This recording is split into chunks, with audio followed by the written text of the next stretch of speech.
წარმატება და მარცხი, მიღწევები და პრობლემები, პროფესიონალ ექსპერტთა ანალიზი და მოსაოდნელი შედეგების პროგნოზი, აქტუალური კითხვები და კომპეტენტური პასუხები. დაუთმო დრო ქართულ სპორტს. სპორტ.com რადიო იმედის პირდაპირ ეთერში. დიტო მარინაშვილთან ერთად. კიდევ ერთხელ მოგესალმებით ძვირფასო მეგობრებო და ჩვენი ტრადიციული ორშაბათისეული სპორტული ტოქ-შოუ Sport Time. მომხსენებათ საერთოდ ოლიმპიზმის თემა ბოლო ხანს აქტუალურია, უმეტესწილად არა ჩვენი მონაწილეობის აქ ეხა დიდ შედეგს და წარმატებას სამწუხაროდ არ უნდა ელოდოს, კაცი ბუნებრივია ზამთრის სახეობები ჩვენში მით უფრო ბოლო პერიოდში არც თუ დიდი პოპულარობით და წარმატებით სარგებლობს, მაგრამ საერთოდ ოლიმპიზმის თემასთან დაკავშირებით ყველას კარგად გახსოვთ და ის თაობა, ვინც ახლა გვიერთდება და ვინც ასაკით არ მოსწრებია, ეს იყო პირველი ერთ-ერთი ყველაზე დიდი გამარჯვება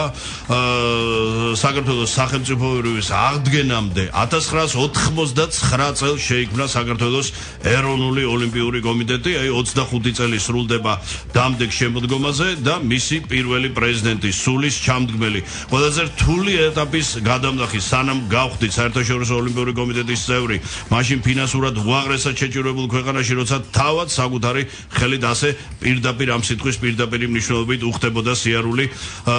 ეროვნული ოლიმპიური კომიტეტის პირველ პრეზიდენტს, ჩვენი დღევანდელი გადაცემის სტუმარს, ქალბატონ ნონა გაფრინდაშვილს. ქალბატონო, უპირატესად მოგესალმებით, როგორ ზანდებით, როგორ გიკითხოთ, როგორ გზნობთ თავს? გამარჯობათ, მადლობთ.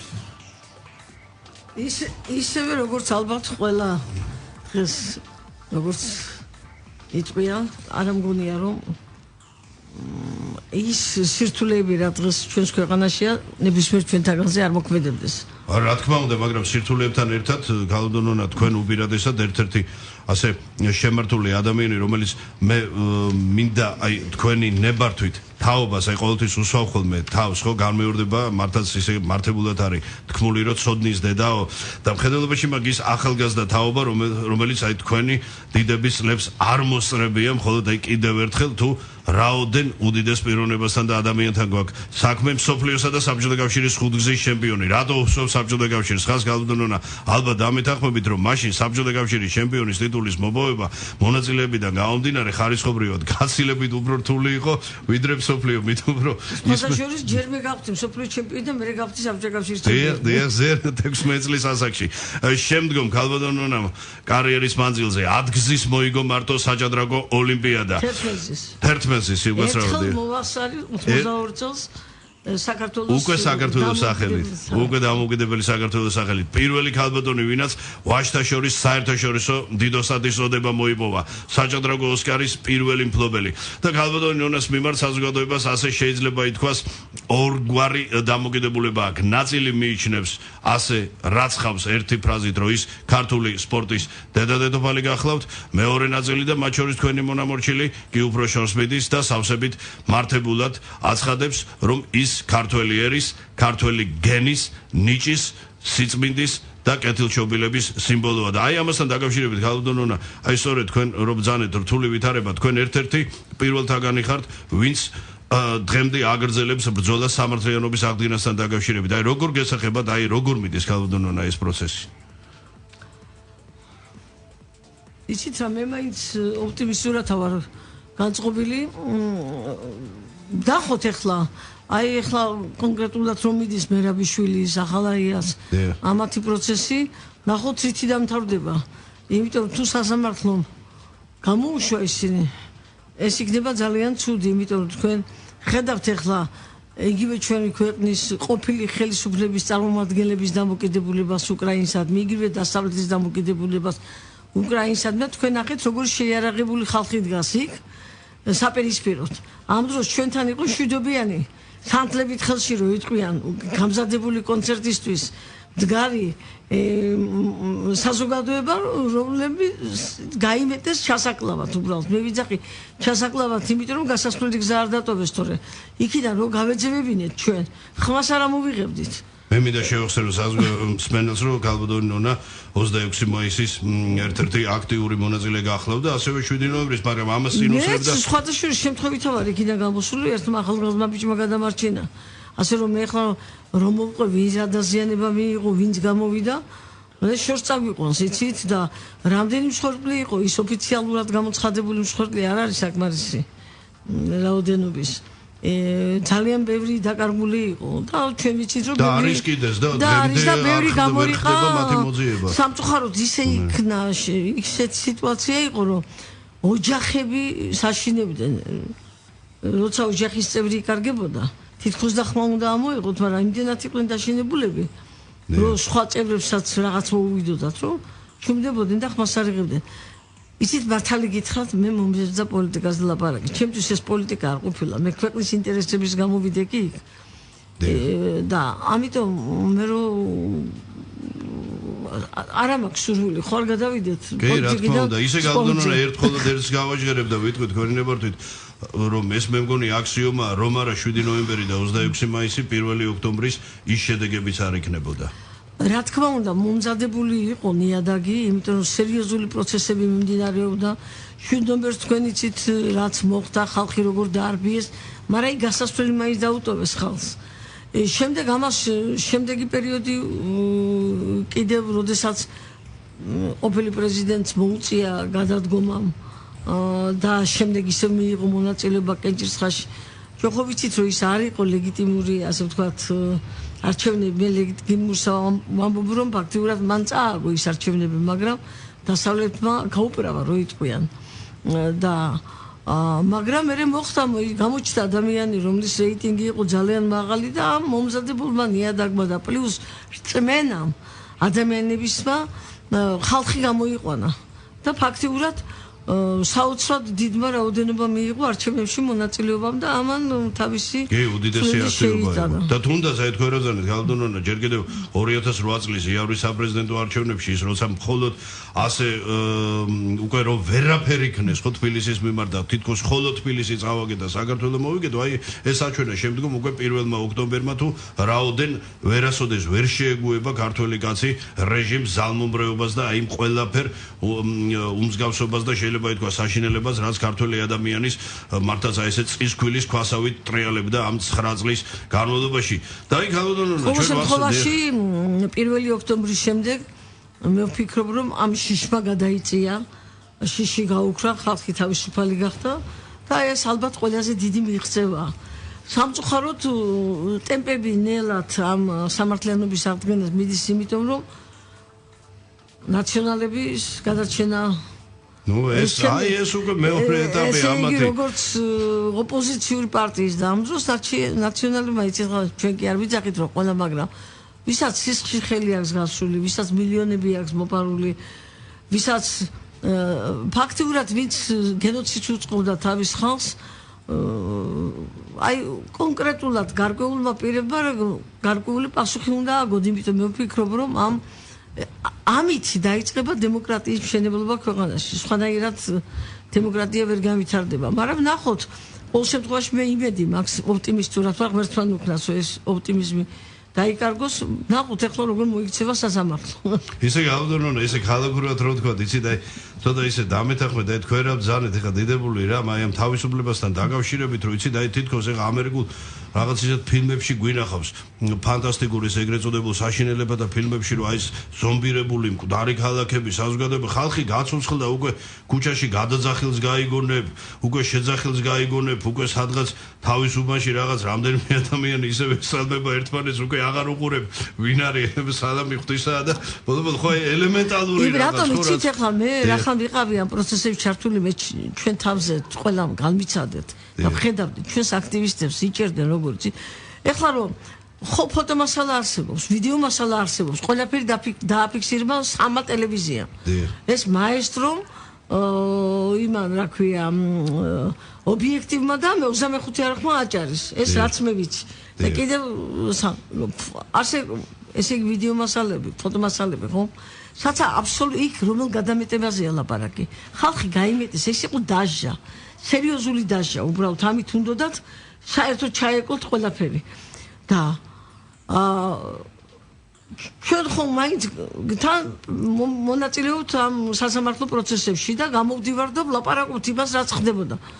და ჩვენს აქტივისტებს როგორ იჭერდნენ იცით სახში რომ მიდიოდა დაფიქსირებული ყავდათ ყველანი სახში მიმოვალ ადამიანთა მანქანა რო გაჩერდება რამოდენიმე ადამიანი გადმოხდება წაიყვანებენ ეგრევე და მე სასამართლო პროცესზე მოდის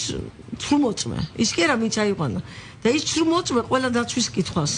ყველა კითხვას რა ეცვა ზუსტად რა ადგილას იყო რა არ მახსოვს სიძახის ერთადერთი რასაც იძახის რომ წინააღმდეგ გაუწია ერთმა ადამიანმა რომელსაც ხელში არაფერი არ უჭირავს ერთი როგორ უნდა გაუწიოს რამოდენიმე ადამიანს წინააღმდეგობა იცით რამდენ სადლებდნენ 4 წლიდან და ზემო და როცა ამდენი მოწმე გამოდის ამ ადამიანების წინააღმდეგ იგივე ახალაიას პროცესი ავიღოთ მერაბიშვილის პოსახი ასე გამოდის რომ მეტი რა დამტკიცება უნდა ვერ გავიგე ახლა როდესაც მასალას ცოცხალი ადამიანის კიდევ სიტყვები ახლავს პარალელი გავავალოთ და იქ თითქოს აი ჩვეულებრივი მოვლენა იყო იცით ამიტომ იყო გადატვირთული 46 მარტო ჩვენი სახალხო კრების იყო ვინც როგორც პოლიტიკური პატიმარი გამოვიდა და დანარჩენები მე ნამდვილად პოლიტიკური პატიმრები იყვნენ ისინი. არა, რა თქმა უნდა, გალდონო, ეხა ბუნებრივია, მათ არ ქონდათ არანაირი აბსოლუტურად ეს იყო მე საკმაოდ ისეთი საზოგადოების წევრები, თან ისეთი ადამიანები, რომელთაც თავისი ცხოვრების მანძილზე თავიანთ სფეროში საკმაოდ სერიოზული წვლილი ჰქონდათ შეტანილი იგივე საზოგადოების და ქვეყნის განვითარების საქმეში, ვერც ერთ მათგანს არ ასოცირდებოდა არც კრიმინალთან და უხეშად რო ვთქვათ, მამათიეთ ესე ხოტკა ჰქონდა და ხო დაფიქსირდა. ეს უნდა ყოფილიყო საერთოდ ძალიან სერიოზული ისა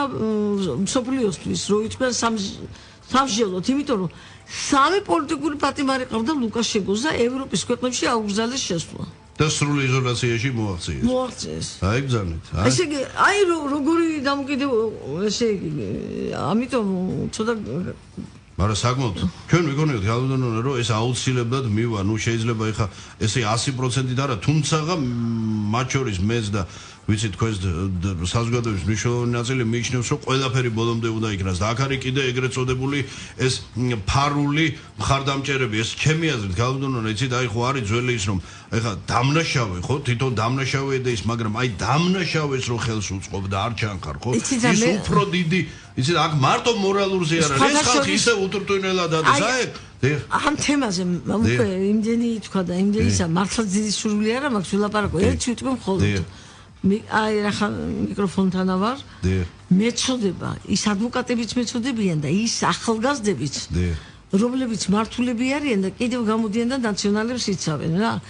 ადამიანურად მეწოდებიან რატომ ვიძახი ამას იმიტომ თუნდაც იმ ფირების შემდეგ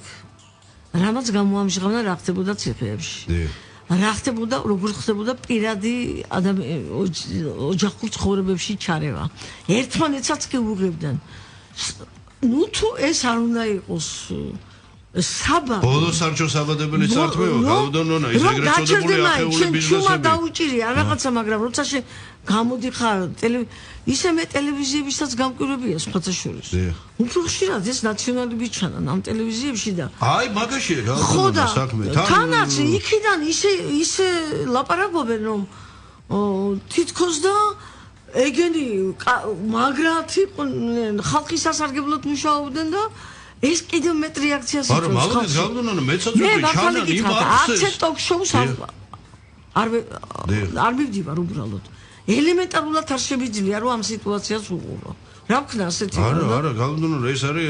ასეთი კი არის ელემენტარული სამართლებრივი მიდგომა, სხვა თუ არა. გალდონონა, რა თქმა უნდა, არ იქნებოდა ბუნებრივია შეიძლება ითქვას ნოემბერი იმ მასშტაბით, ისე რომ არა სულ კურთხეული ბადრი ბადარგაზიშვილი სხვა შორის აი მოკლე რაკურსი მინდა აი მსმენელისთვის. ახლა თავად განსაჯეთ ძვირფასო მეგობრებო, იმ პერიოდისთვის საუბარია 2001 წელზე საზოგადოების ფართო ნაწილი ბადრის არ იცნობდა. და ეხლა რა ხდება? პიროვნება, ნუ თავად განსაჯეთ, აი მოკლე ასე რაკურსი. რუსეთის გაერთიანებული ბანკის დირექტორატთა საბჭოს თავმჯდომარე. რუსეთის საზოგადოებრივი ტელევიზიის ORT-ს, ნუ უზარმაზარი ბერკეტი იარაღი რუსეთის ფედერაციის ხელთ, ხო, გენერალური დირექტორის მოადგილე. შემდგომ საკმაოდ წარმატებული და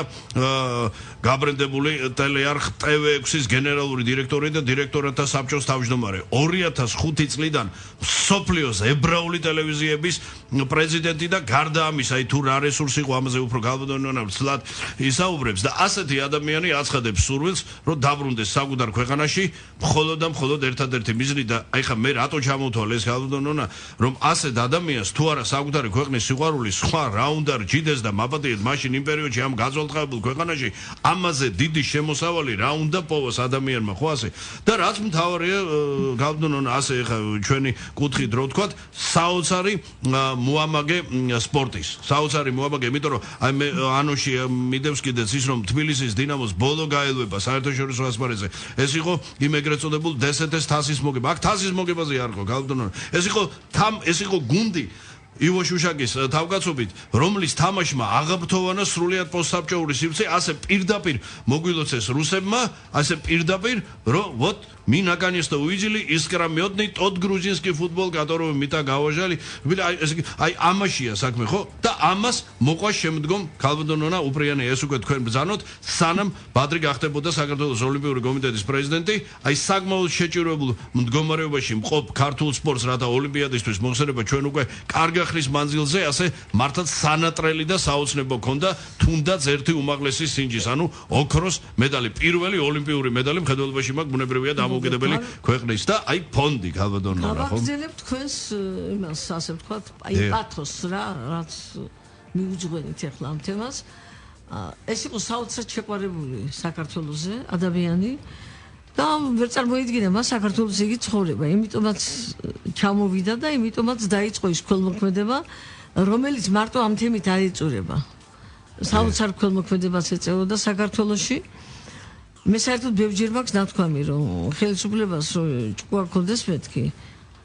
ისედაც დახმარება აქვს მსოფლიოსი, წინა ხელისუფლებაზე ვიძახი. და ორი როცა ადამიანია ასეთი ბიზნა, ესე იგი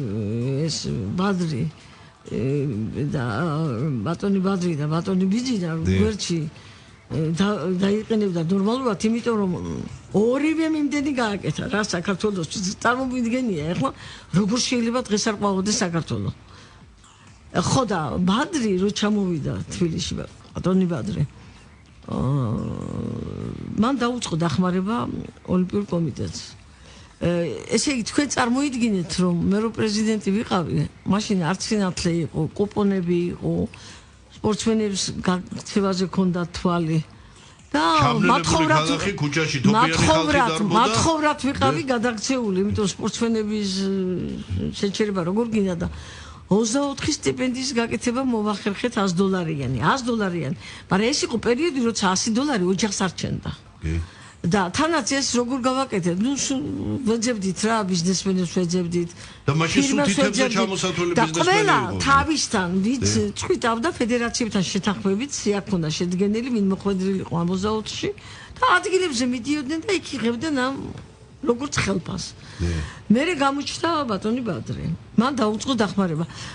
მაგალითად იყო ოლიმპიადა, როცა საქართველოს ხელისუფლებას უნდა გამოიყო თანხა, მაგრამ იცით რა, თუ აგვიანებ თანხას, უკვე პრობლემაა, იმიტომ შეკრებას ხო ვერ დააგვიანებ.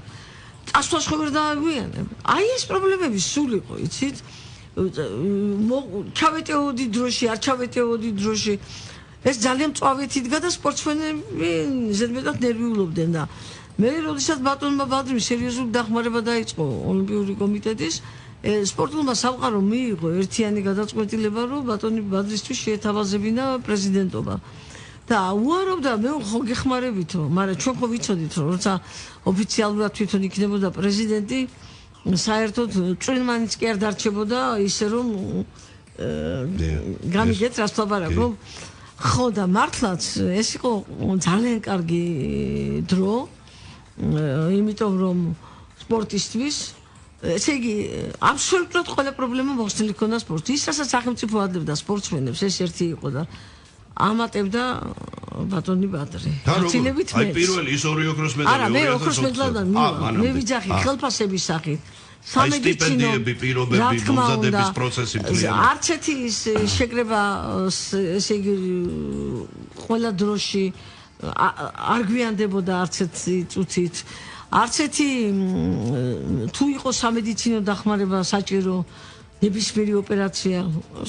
ეს ყველაფერი კეთდებოდა და სპორტსმენებს არ ჰქონდათ სანერვიულო ამ კუთხით. და ის ფაქტი რომ როცა ჩვენ 2 ოქროს მედალი მოვიპოვეთ, 2 ოქროს მედალი. ფაქტიურად სახელმწიფოს ჰქონდა გამოყოფილი ოქროს მედლისთვის $50 ის ეკვივალენტი, $50,000 ის ეკვივალენტი ლარებში. და იმან ბადრიმ დაუმატა მოკლედ თლიანობაში 400,000 როგორც ჩემთვის ცნობილია მარტო ფულად ისახით თითოეულს როგორც ზვიადაურს ასევე ასანიძეს და გარდა ამისა იყო კიდევ შემდეგ საკმაოდ ძვირადღირებადი საჩუქრები არა ნუ ეს სხვადასხვა ისინი ადლებდნენ მაგრამ აი ეს 400 თითქმის თქვათ ასე რა თითქმის ამ სპორტსმენებზე 9 მილიონამდე არის დახარჯული ეს ხო არ არის ის რომ შენ ბიუჯეტიდან იღებ სახელმწიფო გავლენას და რაღაცას ადამიანი იძებს საკუთარი ჯიბიდან და ეს პრეტენზია არ უნდა გქონდეს რა პრეტენზია შეიძლება მე მახსოვს მაშინ გიორგი ასაინძის სიტყვები მე ვერაზოს ვერ დავივიწყებ ამას რომ როცა ჟურნალისტი ეკითხება რომ კი მაგრამ შენ ამდენი რაღაცა გაგიკეთაო იმანდა რომ მეკუთვნოდა და მომცა რა მოხდაო და რას ქვია მაგას შეიძლება მეკუთვნოდა უთხრა სახელმწიფოს რაც იმას გამოყოფილი აქვს თორე კერძო პირს რომელიც ჯიბიდან იღებს შენ ვერ ეტყვი იმას რომ შენ გეკუთვნოდა ეს არ მისი კეთილინება გამიგეთ ამიტომ ეს იყო სპორტში ძალიან დიდი ამბავი და მე როდესაც ჩაერთო პოლიტიკაში აი ეს ვერ აიტანა წინა ხელისუფლებამ და ეტყობოდა ესე იგი ფულიანი ხალხის მაგრა ეშინოდა წინა პრეზიდენტს იმიტომ რომ იცით კონკურენტს ხედავდა ფაქტიურად გარდა იმისა რომ არჩევნები არ ტარდებოდა დემოკრატიულად პლუს კიდევ ხალხის მოსყიდვაც ხდებოდა და ეს მე კოორდინატორები და დავიწყდა როგორ ადგენდნენ ძიებს და რაც ნუ ეს შორს წაგვიყვანს გალდონონა ერთი კითხვა თქვენ ახლოს იცნობდით ხონებულს და აი ჩაერთო თუ იძულებული გახადეს რომ ჩართულიყო იმიტომ რომ ჩემთვის ეს იყო მოულოდნელი ფაქტიურად მან რაღაცები არაპატია სააკაშვილს უბრალოდ ვეღარ აპატია ეს უფრო ფსიქოლოგიური და ისეთი ის ნუ რაღაც შეურაცხყოფილად იგრძნო თავი რაღაც საკითხებში. მე ასე მგონია, იმიტომ რომ ოჯახისთვისაც მოულოდნელი აღმოჩნდა, ყველასთვის მოულოდნელი აღმოჩნდა და კარგი იყო რომ არ ჩარეულიყო, იმიტომ რომ რითი დამთავრდა ყველაფერი ნახავდა. სხვადასხვა მე როდესაც იმაზე ვიყავი, სასამართლოში მონაწილეობა მივიღე, ჩვენება მივეცი. მე იქ ერთ ჩანაწერზე დედაშვილის ბუჟიანაძეს ჩანაწერზე მითხრეს ეს როგორ ფიქრობთო ნაღდია თუ ფალსიფიკაციაა და მე ვთხარი პარალელს ღებავლები მეთქი ახლა და მოვიყვანი ასეთი რომ გახდოთ თქვენ ნიკა გვარამია რო იყო გენერალური პროკურორის მოადგილე მე ვთხარი სამი მუხლი და არ ღვია მეთქი ერთდროულად პირველი ეს რო სცენარი თვითონ დაწერა მეორე გაახმოვანა და მესამე პირდაპირ ბრალი დადო მე ვთხარი ხელისუფლების გადატრიალებაში. მე ვთხარი, უკვე საკმარისია მე ვთხარი იმისათვის რომ ციხეში იჯდეს ადამიანი და ეხლა თქვენ მეუნებით ჩვეულებრივ ჩანაწერზე მე ვთხარი რომელსაც სიტყვას როგორც გინდათ ისე გადაადგილებს, სადაც გინდა ამოიგდოთ. ტექნიკა კიდევ უფრო წინ წავიდა მე ვთხარი მასთან შეგნარებით. ასე რომ მე ეს პარალელი გავავლე და ეს იყო ძალიან ცუდი და წარმოუდგენელია რომ დღეს ბადრი ბატარკაშიშვილი არ იყოს სოცხალი და ნუ არ ვიცი მართლაც ეს ჩვენთვის იყო ძალიან დარტყმა და მას მაგრამ სამწუხაროდ მაშინ დიდი ტკივილი მიაყენეს ბატონ ბადრის მიაყენეს იმიტომ რომ ის ვინც პირველ რიგში უნდა დამდგარიყო მის გვერდში დაეცვა ის მორალურად მაინც დაეცვა ბევრი მათგანმა ვერ გაბედა და ეს იყო ძალიან ცუდი მაგრამ სამაგიეროდ საქართველოს ისტორია არასდროს არ დაივიწყებს მას მის ხსოვნას, იმიტომ რომ ეს იყო უნიკალური პროცესი რაც ხდებოდა დასაფლავების დღეს. 2 წესი დასაფლავება მოხდა ადამიანის, მე მგონი ეს არ გამეორდება. თანაც ყველა წესის დაცვით, აი უდიდესი პატივისცემით. ჩვენი უწმიდესი და უნეტარესი როგორ პატივსაცემს და როგორ ასე ვთქვათ მეორე მხარე და ის ნაკადი ხალხის ფაქტიურად ნაკადი არც დღენახევრის განმავლობაში როცა ესვენა მის ხედავ არ შეწყვეტილა და ხალხი მოდიოდა და ყოველი მათგანი იძახე რა იმედი დავკარგეთ და ეს იყო ყველაზე დიდი წუხილი ადამიანების მხრიდან და დიდი დაფასებაც რომელსაც ყოველთვის ექნება ადგილი და ისტორიაში მას თავისი ადგილი აქვს ეს ერთია მაგრამ მეორე მხარედ უკვე 6 წლის დავისრულდება მისი გარდაცვალების და ეს არის უბრალოდ მართლაც საშინელება მოიწვიათ ეს მეხის გავარდნასავით იყო Გალდონონ მიუხედავად იმისა რომ სკოტლანდ-იარდის დასკვნაში გარდაცვალების მიზეზად მითითებულია უშუალოდ გულის შეტევა თითქმის საქართველოში ძნელად თუ მოიძიება არა მარტო საქართველოში ჩვენი ქვეყნის პარლამენტის გარეთ ადამიანი ვისაც სულკურთხეული ბადრე ბადრგაზიშვილის ბუნებრივი სიკვდილის ჟეროდეს სხვათა შორის თქვენ რამდენიმე წლის წინ ბრძანეთ ასეთი ფრაზა რომ ბადრის საქართველოს გადარჩენის ზუსტად გაწერილი პროგრამა ქონდა და ამიტომაც მოკლეს აი მოდით აი თუ რას გულისხმობდით გალდონონ ამაში უნიკალური პროგრამა რა თქმა უნდა აი ამ პროგრამასთან უფრო ცლად გალდონონ გეტყვით ახლა აი უბრალოდ ხოლოდ სარეკლამო ჭრაგვით ახლა ჩვენ ამიტომ მოგიხდით დიდ ბოდიშს და ჩვენ სულ რამდენიმე წუთში დაგიბრუნდებით მე მოკლედ შეგასენებ ძვირფასო მეგობრებო რომ ზუსტად 2 დღის შემდეგ დიდი ქართველი ბიზნესმენის მეცენატის ქველმოქმედის და საქართველოს ოლიმპიური კომიტეტის ყოფილი თავკაცის ბადრე ბადრგაზიშვილის გარდაცვალებიდან 6 წელი სრულდება ვინ არა თუ არა გალბატონი ნონა გაფრინდაშვილი ასე პირუთუნად და უპრიანად ვიხსენებთ გალბატონ ნონასთან ერთად ბადრე ბადრგაზიშვილს ჩვენ სულ რამდენიმე წუთში სარეკლამო ჭრის შემდეგ დაგიბრუნდებით დაუთმოთ დრო ქართულ სპორტს სპორტ ტაიმი რადიო იმედის პირდაპირ ეთერში დიტო მარინაშვილთან ერთად ვაგრძელებთ ძვირფასო მეგობრებო ჩვენს ტრადიციულ ორშაბათისეულ სპორტულ ტოქ-შოუს Sport Times მოკლედ შეგახსენებთ რომ ჩვენი დღევანდელი გადაცემის სტუმარი გალბატონი ნონა გაფრინდაშვილი გახლავთ. მაშასე გალბატონო ნონა თქვენი სიტყვები ისევ და ისევ რომ ბადრის საქართველოს გადარჩენის ზუსტად გაწერილი პროგრამა ქონდა და ამიტომაც მოკლეს აი რა იგულისხმებოდა როცა თქვენ ბრძანეთ უშუალოდ პროგრამასთან დაკავშირებით თუმცა საყოველთაო ცნობილი იყო რომ აბადეთ აი ბადრის ქონდა არა მარტო მატერიალური, არამედ თავისი კავშირებიდან გამომდინარე უდიდესი რესურსი, რათა საქართველოს გაიყვანა იმ საერთაშორისო ორბიტაზე, რაც ჩვენთვის ესოდეს საშუალო და მნიშვნელოვანია რეალურად და არა მხოლოდ დეკლარირებულად. ერთ-ერთი ამჯერავს რომ ბადრი არ არის მოკრული, იმიტომ რომ მე როგორც ოჯახიდან ვიცი მას ჩატარებული ქონდა მთლიანი გამოკვლევა, ყოველ წელიწადს იტარებდა. ის კი არა ნათელაშვილმა დაწერა ერთხელ რომ მე რო გულით ოპერაციას რომ კურნალეს მაგას ავსტრიაში უკურნალეს პრობლემები შეექმნა ბადრიმო დამირეკაო და მითხრაო პოლიტიკოსი რო ხარო დაგავიწყდაო რომ გამოკვლევა უნდა ჩაიტარო და ამის შემდეგ როგორ შეიძლება ადამიანმა ირწმუნოს რომ მას ქონდა პრობლემა გულის ამიტომ ოჯახს არ გაუგია საერთოდ რამე ამის ირგვლივ ეს ერთი იცით რა მოხდა ჩვენ პრობლემები გქონდა ბადრი ფონდი რო შექმნა იმ ფონდიდან ჩვენ უნდა მიგვეღნო საარჩევნო იმისთვის ფული იმიტომ ფულის გარეშე არჩევნების იმისი საარჩევნო იმის წარმოება აგიტაციას წარმოება ძალიან ძნელია გადაადგილებისთვის 1000 რაღაცისთვის მთელი საქართველოს მასშტაბით აუცილებელია თანხები და ვერ ღებულობდით იცით რაღაც პატარა თანხები რაც გარკვეულად თავიდან ქონდა დატოვებული და რაღაცა იმის გარდა ხო და იმ ხელისუფლებამ გადაწყვიტა რომ პრობლემები შეექმნა ჩვენთვის და ხალხს განუცხადეს თურმე რომ აიო მიდითო იქო ფულს არ იგებენო დიახი ეს დეზინფორმაცია მაშინ აიტაცა საზოგადოების ნაწილმა მაგრამ ამით ჩვენ გაგვიკეთეს კარგი საქმე ეს რიგი რო დადგა ბადრი ეგრევე თქვა ასეთი რაღაცა ახ რიგი დადგა აუხსეითო ხალხს რომ თუნდაც ვერავინ ვერ დაურიგებსო მაგათო, მაგრამ შექმნითო სპეციალური ბარათებიო. სადაც ესე იგი ვალდებულებას ვიღებო იმ ჩემ პროგრამის შესრულებაზე. და თუ მე იმას არ შევასრულებ, ყველა შეიძლება სასამართლოში მიჩიოს. და ფანტასტიკური პროგრამა შექმნა და მართლაც ეს ბარათები შეიქმნა.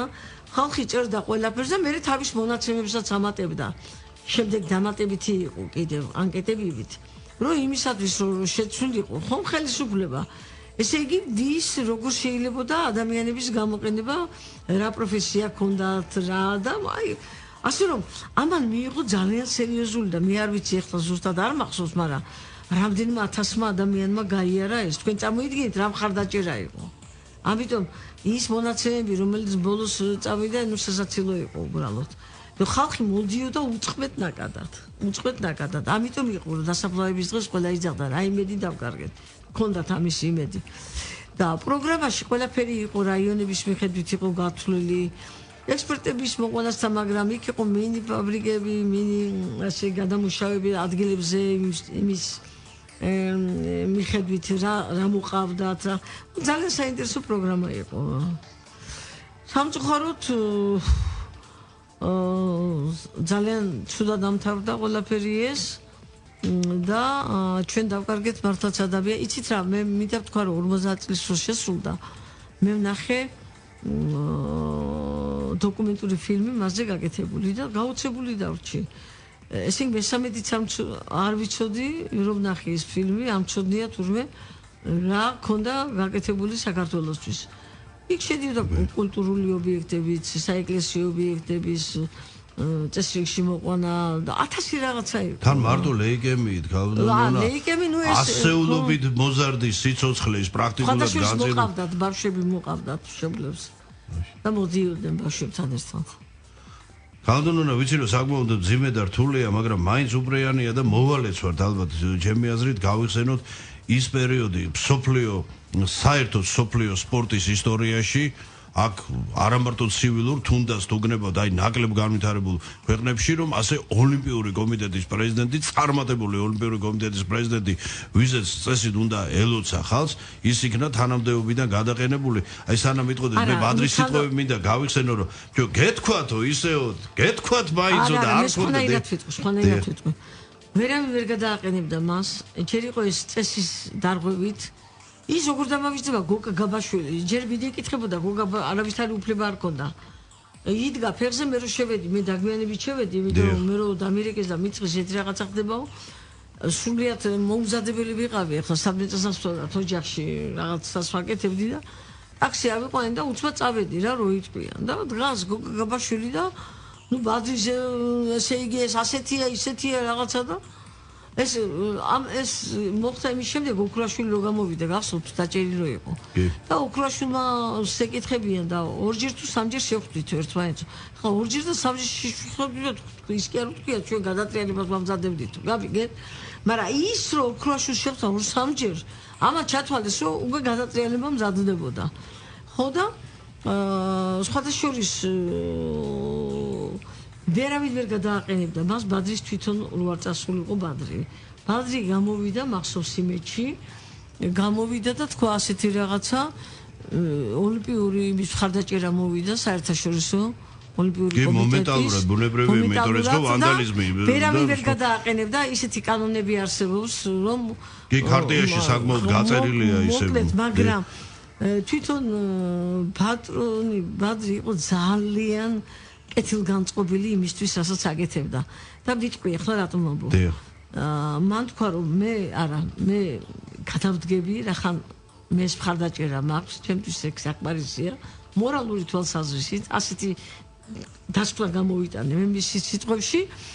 თორე სხვანაირი სიტყვები თქვა მაგრამ მე გადავდგები იმისათვის სპორტსმენებს არ შეუშალო ხელი მე გიორგი თარგამაძე ჯერ არ იყო წასული მაშინ მას მიყავდა ეს გადაცემა და ეკითხება კი აი ახლა თავიდან რო დგებოდესო საკითხიო თქვენ იგივეს გააკეთებდითო სპორტისტვისო საქართველოსში და რა თქვა იცით გავაკეთებდიო თქვა მე იგივეს გავაკეთებიო მე ვიციო სპორტსმენებზე რა ზეწოლა მიდისო და მე ერთ რაღაცას ვიტყვი სხვათა შორის პარალელურად ეხ პარალელს გავავლებ მე როდესაც ძალიან აღელვებული ვიყავი და პროტესტი განმაცხადე რაც ხდებოდა იმასთან დაკავშირებით აი ბევრი პრეზიდენტი ნახე ფედერაციის მაშინდელი ფედერაციების ხო პოლიტიკური იყო აბსოლუტურად რა თქმა უნდა პოლიტიკური შანტაჟი ამ სიტყვის პირდაპირ ნახე რომლებიც უხერხემლო მდგომარეობაში იყვნენ ჩავარდნილები და აი ესე თავდახრივლები იჯდნენ მაგრამ აბადიად ამჯობინეს სავარძლის შენარჩუნება მაგრამ იცით რა მაგათ ცოტა ჩემს უკან არ იყო ის საშიში სიტუაცია რაც მე ცოტას უფრო ფიქრობ შიშის ფაქტორი იყო ფაქტობრივად მე ვიცი რომ პირდაპირ აშინებდნენ იმით რომ ფედერაციაში დაუდებდნენ საბუთებს რომ ფულის ხარჯვასთან დაკავშირებით 1000 უბედო რასაც უნდათ იმ დოკუმენტებში და უკვე კლასიკურ კრიმინალს მიაბავდნენ მათი ჩვეული ამან შეაშინა და ამიტომ აი შურდათ ჩემი კარგი შურით ვიცი ბევრ მათგანს რომ მე შემეძლო ხმამაღლა დამიფიქსირებინა იცით ასე რომ თუმცა მთლიანობაში საქართველოს სპორტი მაინც ჩაიჭერა მის წინაშე. არა, სულ ორად-ორი ადამიანი ყავით, თქვენ და ლერი ხაბელოვი, ლერი ვინც გააპროტესტეს უშუალოდ ეს. ორად-ორი ადამიანი. მე რა მინდა 29 წევრიდან. ზოგმა მოინდომა გაპროტესტება უთხრეს ერთმა მოინდომა ფედერაციის პრეზიდენტობი და დასვა ხელი რო არ მოეწოდა და დაუხიეს პირდაპირ. დაუხიეს ეს განცხადება და უთხრეს ახლა გაგრძელი მუშაობა იქო თორე ამას ვიზამ და იმას გამიგეთ მაგრამ ეს არ გაუგია არავის იმიტომ რომ ჩარჩუმეს ეგრევე მაგრამ მთლიანად მე სპორტული სამყაროს მიმართ კარგი ვინც პრეზიდენტები იყვნენ და ვისაც რაღაც თანამდებობა ეჭირა ხმარა მოიღეს და კაი გავჩერდები მაგრამ ვისაც არ ეხებოდა არც ხელის მოწერა არც გამიგეთ ვერას ვამბობ არ ეხებოდათ ამით ვერ დააშინებდნენ ზიდაც ისინი რატომ იყვნენ ჩუმად მე ვიძახდი რომ მე მახსოვს არკადია ფაქტიურად იმის შემდეგ შეიქმნა რაც პრეზიდენტი გახდა იცით ის იყო თავშეყრის ადგილი ოლიმპიური სესიის დროს და მე ფუშეტი მთავრდებოდა ყველაფერი და რამდენი მოხდებია არკადიაში სულ მახსენდება რომ სპორტსმენობა ვერ ისამეთ შეირგეს მეთქი რა ესე იგი იმ ადგილს რო უყურებ აი ძალიან მართლაც კარგ მოგონებებთან არის დაკავშირებული იმიტომ რომ საოცარი სიტუაცია იყო აი საოცარი აურა იყო იქ მაგრამ რა ვქნათ სამწუხაროდ ცხოვრება ყოფილა ასეთი რომ ძალიან უსამართლო ხშირად ხდება ბევრი რამ არა ნუ ეს ჩვენი მაბოდეთ ქალბატონო არ ვიცი შეიძლება იზიარებ თუ არა ამას რომ მართლაც ეგრეთ წოდებული მკვლელიერის სტატუსი გვაქვს ჩვენ აქ შიდა ერთმანეთში ვამბობთ იმიტომ რომ დაწყებული სულკურთხევრი ილია ჭავჭავაძიდან დღემდე პრაქტიკულად ესე იგი იმდენ გარეწარს და ნაძირადას უნდა ილიასთვის ტყუისროლა რომ რომელმა გამოკრა ჩახმას ხელი აი ამას ვეღარ ვარკვევთ ბოლომდე მერე მოყოლებული კოტე მარჯანიშვილი საკუთარი თეატრიდან გაგდებული მე არ ვლაპარაკობ რეჟიმის ხერბოლზე საბჭოური მე ვამბობ აი ეს რა შიდა ნუ ეხა საკუთარი თეატრიდან ხომ გააგდებ ხო წარმოგიდგენიათ ქალბატონო მე გალაქტიონის ეს გალაქტიონი ნამდვილად არ მოუკლავს კგბ-ს ესეც ქართულმა ბოგმამ და რამდენი ასეთი ანუ ჩვენ ვერ ვითან წარმატებულ ადამიანებს მაგრამ წარმატებული ამ ხრივ ჩვენ არა პირად ცხოვრებაში არამედ ხალხი რომელიც საკუთარი ქვეყნისთვის როგორ შეიძლება ადამიანი მოსპო მხოლოდ იმისთვის რომ ის საკუთარი ქვეყნისთვის იღუნთება ხო აი ეს ქალბატონო მე მგონი მარტო ჩვენ შეგვიძლია ქართველებს ეს მე მაინც ვერ ვიტყვი რომ ეს მარტო საქართველოში ხდება მე მგონია რომ იგივე ხდება ყველგან უბრალოდ ჩვენი ვიცით და ჩვენი ვტკივა რა ამაშია რა განსხვავება არა იმასაც ხედავთ რომ იქ ვიღაცას უთხილდება თავის კარგს და ნორმალურს უთხილდება ხო მაგრამ ის რაც სააკაშვილის მეთაურობით იმ რეჟიმმა გაუკეთა თავის ხალხს ეს მე მგონი არსად არ მომხდარა მე ვიძახი იმოდენა ჩანაწერს იმ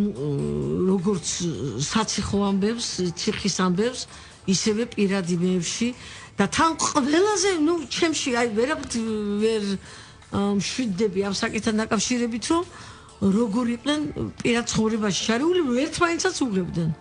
იგი ერთმანეთის შანტაჟისთვისაც ემზადება. არ არის სამწუხაროდ გალბატონონა გასაკვირდა რატო იცით ჩემი აზრით როცა იგივე პოლიტიკური წრეები ხშირად ხმარობენ ტერმინს რეჟიმი ეს არ არის მართებული იმიტომ რომ დიდი ხანია ის რეჟიმი ბატონებო და გალბატონებო გადასული იყო კლასიკურ დიქტატურაში რეჟიმს და დიქტატურას შორის განსხვავება აი გალბატონონამ და მე კარგად მოვხსენება ჩვენ მოგვიწია საბჭოური რეჟიმის როცა არსებობს რაღაც საზღვრები და იმ საზღვრებში არსებობს მაგრამ დიქტატურა ეს არის 100%-იანი ძალაუფლება როცა უნდა, რასაც უნდა და ვის მიმართ როგორც იმას გააკეთებს და ის კეთდებოდა. ანუ უზარმაზარი განსხვავება. აი უკვე სხვა საფეხურია. თან რა არის? მაგათვის ხო აკრძალვა არაფერში არ იყო. მაგათ 40 წლის ზევით სამსახურიდან ყველასთან დავიშვა. მე 35-მდე ჩამოვიდე. მე ჩამოვიდე, ესე იგი ვინც და ეხლა ნებისმიერ მათგან არა და დანაშაული ადამიანს აქვს ჩადებული რატომ ვერ უნდა განთავისუფლოს? არა, ან მეორეს გეტყვით, გალბატონონა, პოლიტიკური ნიშნით დანიშნული ადამიანის განთავისუფლება იმავე პოლიტიკური ნიშნით სამართლიანობის ადგენის, ანუ როცა ის თანამდებობა მას უკავია უმართებულოდ, ხო? ეს ხო მე მგონი არის სამართლიანობის ერთ-ერთი ნიმუში, ხო? ხო, მაგრამ აქ მე მგონია რომ დასავლეთმა დიდი როლი შეასრულა. ალბათ, გალბატონონა, არც უმაგისობაა შეიძლება ითქვას. არც უმაგისობაა. ხო, და ამიტომ ეს ისეთი ამბავია რომ მაგრამ აი ჩვენი დღევანდელი გადაცემის კიდევ ერთი მნიშვნელოვანი ლეიტმოტივი გალბატონონა დამეთანხმდა არის ის რომ ვიცით ჩვენ საქართველოში ერთხელ და სამუდამოდ უნდა მოვესწროთ შექმნათ იმის პრეცედენტი რომ ვინც ყავს პატრიოტი ეროვნული სულისკვეთებით გაჟღენთილი ადამიანები რომ მათ გაუფრთხილდეთ კი არ გავანადგუროთ იმიტომ რომ ისტორია მეორდება და ეს ჩვენთვის უკვე ეხა მე ილია ჭავჭავაძე ტყუილად და შემთხვევით როდი მიხსენებია ხო იმ ეპოქიდან მოყოლებული ეხა სულ რამდენიმე ადამიანი ჩავმთვალეთ თორე რო ჩაუჯდე ადამიანი ესე ასეულობით ადამიანს ნახავ ასეულობით ძალიან დიდ ქართველს რომელიც ყოველგვარი იმის ქართველის მიერ იქნა განადგურებული და ამას დაუდოთ სათავე რომ გაუფრთხილდეთ მოუფრთხილდეთ ხო ნუ მოვკლავთ მაინც, მოდი ასე ვთქვათ რა. თუ არ დავეხმარებით და ხელს არ შეუწყობთ მაინც, იმიტომ რომ გალბატონონა მე მინდა ბადრის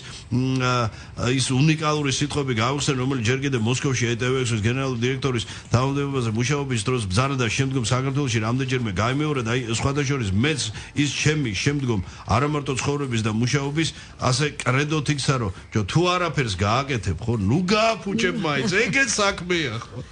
სხვათა შორის იყო ძალიან გულისხმიერი მე შემიძლია ვთქვა რა ორგანიზაციებიც მის ხელში იყო რასაც ხელმძღვანელობდა თავისი ობიექტებზე ვიძახე რა დღესასწაულების დროს ჩამოვლიდა 1-40 წუთი გაჩერდებოდა შამპანიურით, ტკბილეულით დაждდებოდა კოლექტივთან დალოცავდა მიულოცავდა და ასე გადაადგილდებოდა მოივლიდა თავის იმას და მე მითხრეს რომ როცა არ იყო ხოლმე ესე იგი რაღაცით ყურადღებას მაინც იჩენდა იმ თავისი ასე ვთქვათ ობიექტებისადმი. ეს ძალიან დიდი რამეა რა. ხო და ეხლა თქვენ რაც თქვით წინა იმაზე ამომივარდა თავიდან იქ თემა რა იყო თქვენ. აი გაფუჭებასთან დაკავშირებით ბრძანა საქმის. არა, მე იქიდან გამომდინარე მინდოდა ერთით გამახსენდა ეხლა ეს თქმა მინდოდა. ხშირად ვიმეორებ ერთ რაღაცას. ჩემთვის არ არსებობს კარგი და ცუდი ერი. უბრალოდ არის კარგი და ცუდი ადამიანები. ყველა ერი აქვს თავისი კარგი, თავისი ცუდი. ნორმალურია ეს. ისტორიულადაც რო ავიღოთ და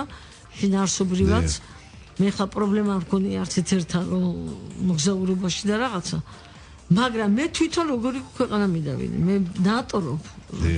ჩემი ქვეყანა გახდეს ისეთი. ნუ ეს მე ვერ მოვესწრებ. არა, შემდეგი თაობების, შემდეგი ეხლანდელი ახალგაზრდა შემდეგი თაობა მაინც მოესწროს. რომ საქართველო გამხდარიყოს ისეთი ქვეყანა,